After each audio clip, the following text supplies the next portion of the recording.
LDBC. This is your boy Coach Sheldon Harrison. You're live on the Coach Sheldon Harrison Boxing and MMA Show Live. You know, folks, good grief. You know what I'm going to tell y'all? Y'all know what I'm going to tell y'all. I tried to tell y'all. Like, I tried to tell y'all that spironolactone. I tried to tell y'all that was merely a water pill. I tried to tell y'all that 2 family doctors of 30 years apiece and a registered nurse of 25 years, over 85 years of experience, told me that spironolactone is a very frequently is a very popular prescribed drug that they give to people in their practices. I tried to tell y'all this. But of course, everybody in the comment section is a doctor. Everybody is an expert on PEDs. Y'all know what I'm going to say. Everybody is an expert on women. Everybody knows how to, I don't know, everybody's rich. Everybody drives a Lamborghini. I mean, hell, why even leave my house when I have the comment section on YouTube? What the hell was I thinking? Now, I didn't tell y'all, though. Now, I thought Cyborg was going to get suspended. I thought she was. I've never seen too many people, they get popped for something that's on USADA's list, and then they actually come back from that. They normally get, like, some kind of suspension. But Cyborg did not get a suspension because USADA knew that it was bogus. And now, what do you guys got to say about USADA? What do you guys got to say about USADA?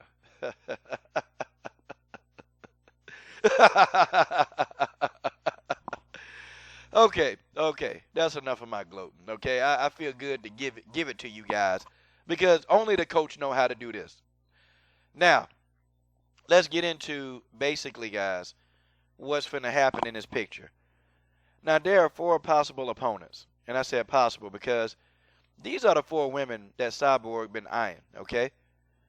Well, 3 of them Cyborg been eyeing, and 1 of them wants Cyborg, okay? So let's really talk about who I think Cyborg wants to beat the hell out of in order, okay? Let's start. Number 1. My number 1 is Megan Anderson, okay? I think Cyborg don't like Megan Anderson, like literally. Because I look at how Cyborg responds to Megan, and I look at how Cyborg responds to everybody else, and Cyborg is kind of, she's more business-like with everybody else, but with Megan, it's almost personable. It's like Cyborg got this thing that Megan talked too much, and all I want to do is beat her up and shut her ass up. Like, that's how I think Cyborg feels. And I think Cyborg would like nothing more than to get in the octagon and beat the living crap out of Megan. I'm talking about beat Megan up. And it's almost like Cyborg is like angry when it comes to Megan Anderson. And it's like Cyborg believes that Megan is just another one of these, fighters that's going to get pushed ahead of her. So I'm trying to tell y'all the mindset of a Cyborg. I follow this woman. Okay, I've looked at every video that Cyborg has put out. I've looked at every interview. And I'm going to tell you, I understand psychology. I understand that very well. Even though, I'm not a doctor in it. But I understand you have to, when you're a coach, you have to understand psychology 1,000%. If you don't, then you're going to fail at being a coach. But I understand the psychology of how Cyborg feels. And Cyborg, in my opinion, in my honest opinion, she thinks that Megan is another fighter with a big mouth that's going to get pushed and promoted. And so Cyborg would love to shut that train down. I'm telling y'all, Cyborg will get in that ring, that octagon, and she would literally, unmercifully beat Megan Anderson into the ground. I'm talking about that's what would happen, y'all. Megan Anderson would be a new member of the Wall of Destruction. And I think Cyborg would love to put Megan Anderson on that Wall of Destruction right now. If they could go fight tomorrow, Cyborg would be like, okay, Megan Anderson finna go on that Wall of Destruction. Let's put her on there, y'all. I want to beat this girl. This girl talked too much. Even Cyborg said she talked too much. Okay? So, I think Cris wants to beat the living hell out of Megan. That's my opinion, okay? All right, number 2. You guys know who number 2 is for me. Number 2, Germaine de Randamie. Now, let me tell you, Germaine has gotten popular. Germaine de Randamie, and even when I put Germaine de Randamie in my titles, my videos, normally they'll do somewhere between 800 to 900 views on average. But my Germaine de Randamie videos, a lot of them, they've been going well over 1,000 views.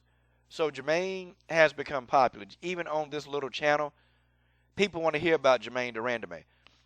Cyborg is a little bit more respectful toward Germaine, believe it or not. And Cyborg actually, even she came out and said, so Germaine wants to fight Holly. Germaine wants to fight Holly, but won't fight me because of her hand. And I can't defend Germaine de Randamie on that. I can't do it. There's no way, and I'm a fan, but I got to be honest. Any fighter that I'm a fan of, if they do some BS that I can't see, I'm sorry. I got to say it. Okay, that's just how it is. Like, I'm a fan of Megan Anderson. I really am a diehard Megan Anderson fan, but Megan need to shut the hell up. She need to shut up until she get the experience. That's the problem with some of these fighters. They don't want to work their way up. Everybody want to take the fast track instead of waiting their time and doing what they got to do. That's the problem. And that's why some of these girls, they get in there and they get their ass whooped because they don't want to wait and be patient. And I feel bad if Megan keep running her mouth and she get the fight that she don't want. But Germaine, I can't really, it's hard for me to try to defend Germaine. It really is.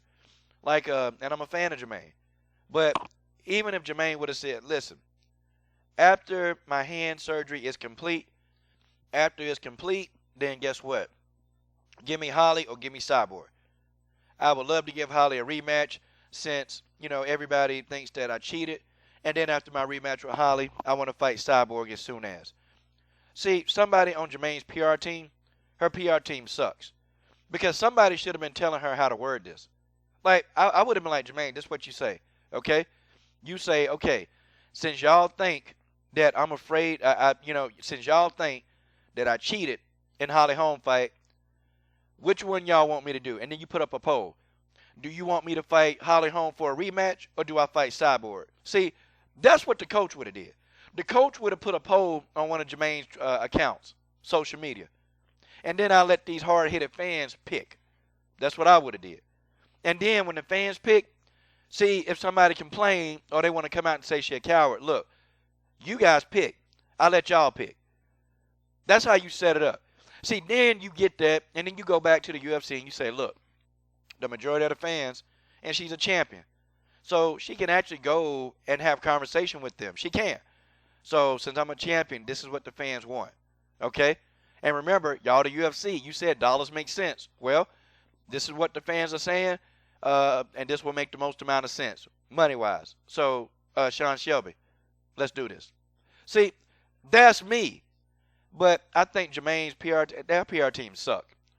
Because they're letting Germaine answer these questions and answer stuff blindly. And nobody's talking to her and telling her how to, word these questions. And it's making Germaine seem like she wants to duck everybody. Me personally, I don't feel that way. But it looks very suspect when you do say, hey, I'll fight Holly. But then, I got to get hand surgery for Cyborg. They could have put that in a different way. That's just my opinion. Okay, the next person is not Holly Holm. The next person ain't Holly Holm. I think Holly Holm is out of the picture. One good thing for Holly Holm, she may not ever have to go on the wall of destruction. Okay? One thing for Holly Holm, she's off of the wall of destruction list. I don't even think she's going to be even an issue or a topic. I just don't. Okay? She's out of this picture. That leaves one more woman that I think Cyborg will want to take the fight with. One more woman. And that's number 3, the Belgian, Cindy Dandois. Cindy Dandois been calling out Cyborg for a minute. And Cindy Dandois looked like, she looked like one of those stay-at-home moms. And she do got kids. She like one of them stay-at-home moms that they come to the school and they be at the school all day with the kids. Like aggravating the teachers. That's who she looked like. Cindy Dandois don't look like she can fight. Like literally, you look at her, you like, what is she gonna do?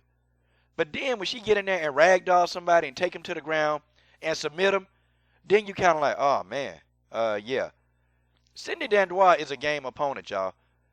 This girl can fight. And I'm not saying that because, well, I mean, she beat Megan Anderson. Megan came in with all that hype, and Megan, quote unquote, was supposed to defeat Cindy Dandois. And Cindy Dandois took that girl to the ground so damn fast, Megan didn't even have time to think. I'm literally, man, she took Megan Anderson to the ground quickly. Megan Anderson still got Dandois problems. Megan need to go avenge that loss to Cindy. But Cindy done put her name on the launching pad. And I guess Cindy, she's sick and tired of all these girls getting all this props. And Cindy Dandois, she's 31. You know, the girl done paid her dues. She done fought in every crappy organization that you can find. Cindy Dandois done took little to no money for fights. Cindy Dandois done had to, you know, just do a whole lot of stuff to get a whole lot of nothing. And I think she's really looking at her career and thinking, you know what, I'm 31. I'll be retired soon. I really need to go ahead and let's really make some things happen for myself. So she called out Cyborg.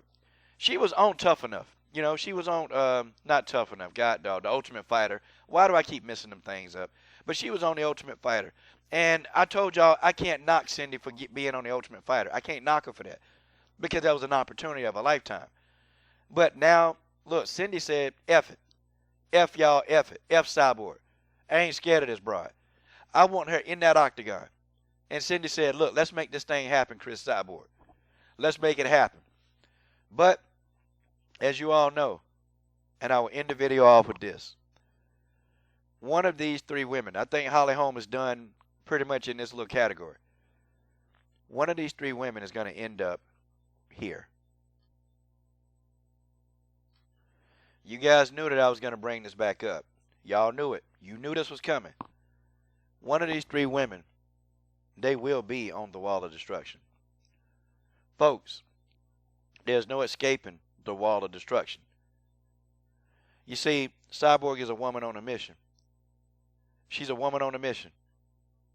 And I tell y'all this right now, without a shadow of a doubt, one of those three women will end up on that wall of destruction.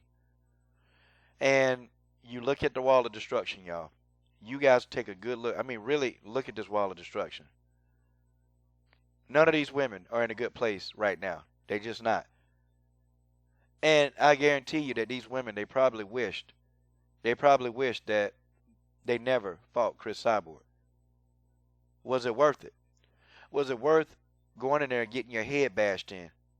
And for what? Because you thought that you can do it. A lot of people thought that they could do it. But they all end up on this wall. And once Cyborg gets you in the octagon, there's no escaping. There's nothing you can do. You can run, but you can't hide. Tick tock. Tick tock. Tick tock. Cris Cyborg is coming for y'all. Cris Cyborg is coming. Megan Anderson. Germaine de Randamie. Cindy Dandois. She's coming for you. This is your boy, Coach Shelton Harrison. I'm done. What are you waiting on? Subscribe.